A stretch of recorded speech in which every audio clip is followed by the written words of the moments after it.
What is a lone wolf situation in the workplace? You read about it every day in the newspaper, or it is talked about in length on the television news and inserted in TV criminal justice series shows. Everybody talks about a lone wolf situation or scenario in the workplace, and it is often misunderstood because it has certain features or traits that must be identified before it is called an act of violence in the workplace by someone related to an employee or someone hired there, and who commits a crime.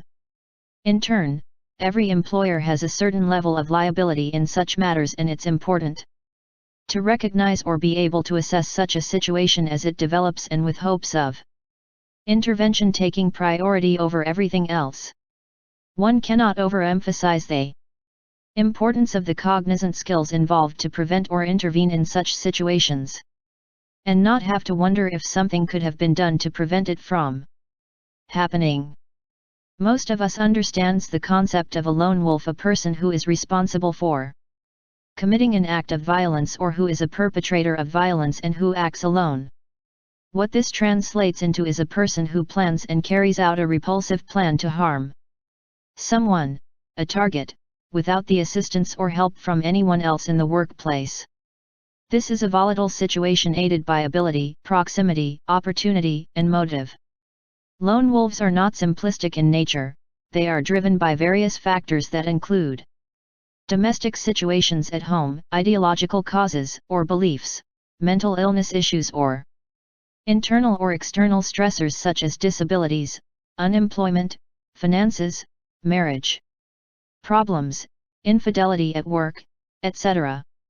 The bottom line of any assessment is to ask the question, will this person identified as a suspect act violently? Hence the initial assessment must include the presence of a personal crisis either at home or at the workplace.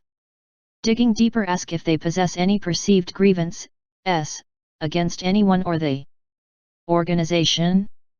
Have they demonstrated recent anger at a coworker or supervisor? Perhaps feeling or inferring they were mistreated or unfairly handled or bullied by someone, including their supervisors or managers. What is their demeanor and attitude? Are they depressed, quiet and withdrawn, and are there any signs of mental health issues that may be of a huge concern to you or others? Have they expressed a desire or commented that they have nothing to lose and that some sort of retribution or punishment, payback, will give them some sort of self-satisfaction for committing the crime?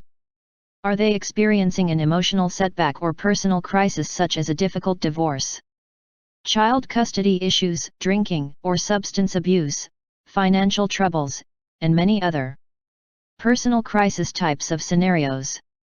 As an employer and employee, you are liable to do something if such signs appear within the workplace.